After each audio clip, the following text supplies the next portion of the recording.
Jangan lupa saksikan videonya sampai selesai dan jangan lupa juga subscribe, like, share, and comment video Ustadz di channel Ustadz ini. Terima kasih.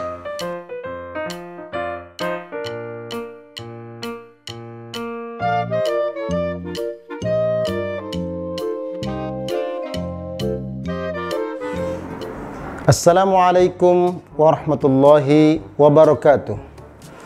Apa kabar anak-anakku semua yang Ustadz banggakan? Mudah-mudahan pada hari ini kita masih diberikan nikmat sehat walafiat serta panjang umur, juga selalu dalam lindungan Allah Subhanahu wa taala. Amin amin ya rabbal alamin.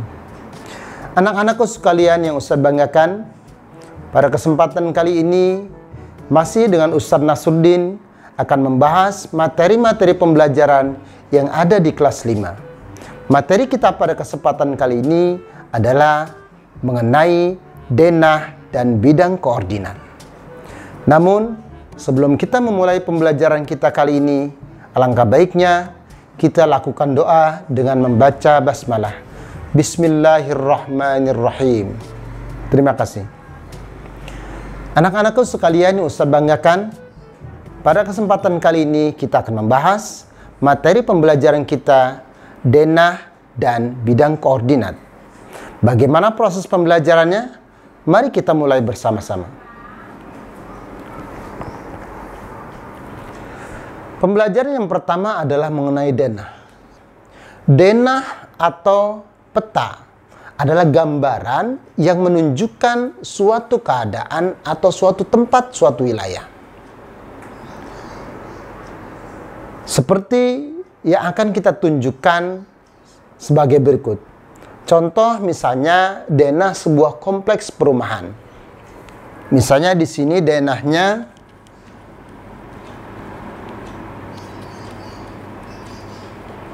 kita contohkan adalah denah perumahan atau kompleks. Misalnya di sini Ustadz kasih kotak-kotak di sini.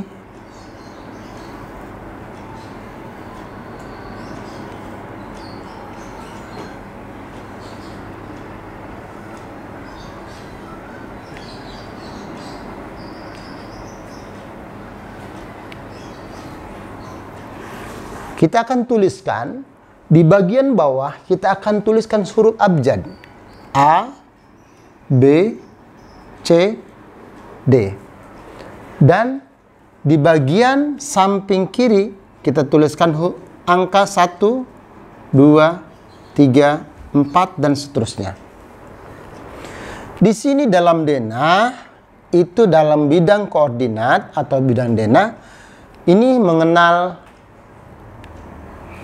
mendatar dan vertikal, atau kita tuliskan dengan X, Y. X ini adalah yang mendatar, Y ini adalah yang vertikal atau ke atas atau tegak.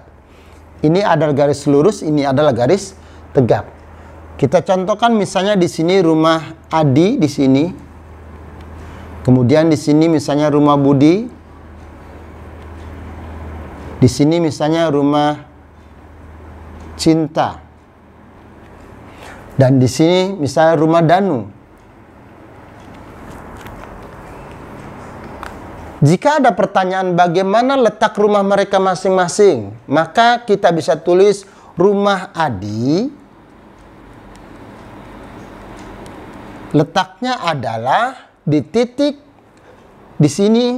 Adi adalah hurufnya huruf A.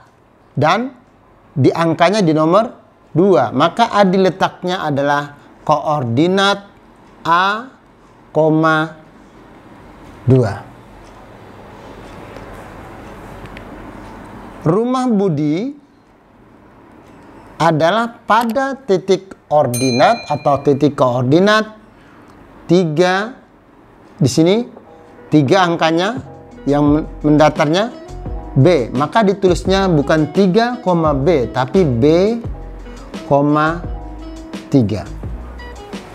Kemudian rumah Cinta di sini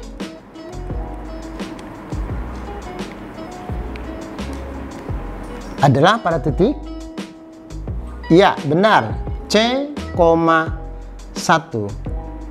dan rumah Danu berada pada titik koordinat D, berapa sini?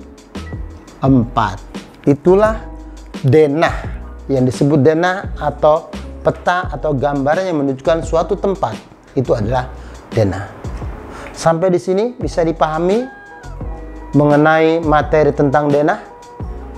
Baik, kita lanjutkan. Kita lanjutkan materi yang kedua adalah sistem koordinat kartesius.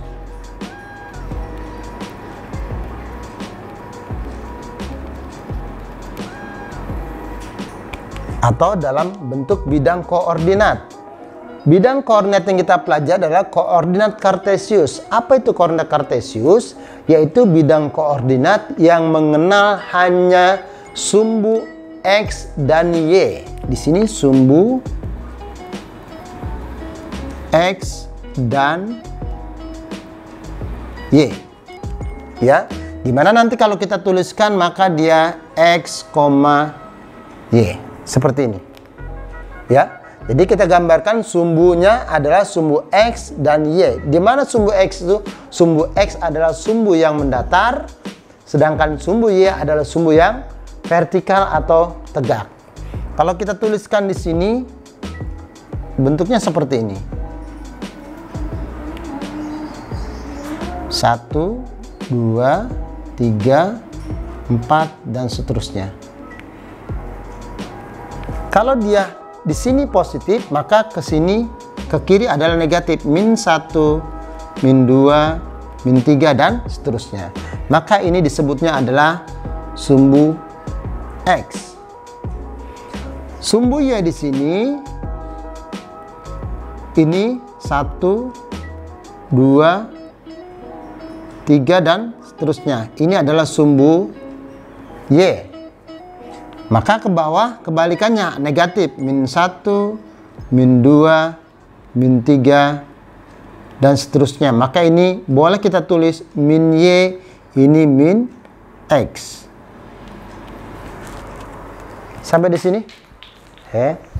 Jatuh. Sampai di sini anak-anakku semua? Jadi sistem koordinat atau koordinat kartesius hanya mengenal dua sumbu, yaitu sumbu X dan sumbu Y. Sumbu X adalah yang mendatar, ada dua jenisnya, yaitu jika ke kanan dia positif, jika ke kiri dia negatif, sama seperti bilangan bulat. Kemudian sumbu Y jika ke atas dia positif, jika ke bawah negatif. Sampai di sini?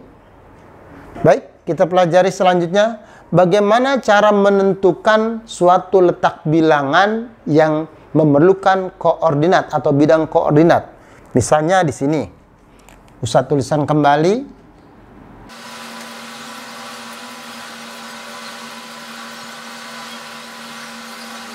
Ini adalah sumbu X, ini sumbu Y. Ya, yang ini Ustadz tidak tulis karena dia X kebalikannya atau -X. Ini -Y. Seandainya dituliskan di sini adalah ini adalah titik koordinat A misalnya. Berapa titik koordinat A? Maka kita bisa tentukan X-nya berapa. Oh, X-nya ternyata ini tepat di angka 2. Kemudian Y-nya di angka 3. Bertemu di sini di titik A. Maka titik A ini kita bisa tulis adalah koordinat 2,3. Sampai di sini paham ya? Kemudian jika di sini ternyata ada di sini titik B misalnya. Berapa titik koordinat B? Oke, kita lihat di sini. Maka kita bisa lihat di sini berapa X-nya. X-nya ternyata dia adanya di kiri, berarti -X. Ada di berapa? Ada di angka 4. Kemudian bertemu dengan titik Y-nya -3, maka titik B di sini titiknya adalah -4, -3. Sampai di sini? Oke. Bagaimana dengan ketentuan misalnya bagaimana Ustadz jika titiknya tepat di garis X di sini? Ustadz tulis di sini adalah titik C. Berapa koordinat titik C? Karena dia tepat di garis X, maka Y-nya dianggap 0 atau kosong, ya. Ini dianggapnya 0, maka titik C koordinatnya adalah 3,0. Bagaimana jika dia di sini adanya pas di garis Y? Berapa titik koordinat Y? Maka kita tuliskan di sini, misalnya kita kasih huruf D.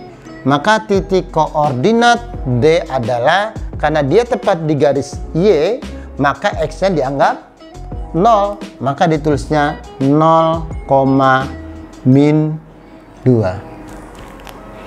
Sampai di sini bisa dipahami? Ini adalah menentukan bidang koordinat dalam sebuah garis bilangan. Atau kita bisa sebutkan bahwa di sini adalah koordinat kartesius dari bidang koordinat. Sampai di sini bisa dipahami semuanya? Demikian pembelajaran kita pada kesempatan kali ini. Mudah-mudahan apa yang sudah Ustaz sampaikan bermanfaat untuk kita semua. Dan mudah-mudahan apa yang sudah Ustaz sampaikan pada kesempatan kali ini dapat kalian pahami dan kalian serap dengan sebaik-baiknya. Dari Ustaz, mohon maaf atas segala kekurangan Ustaz.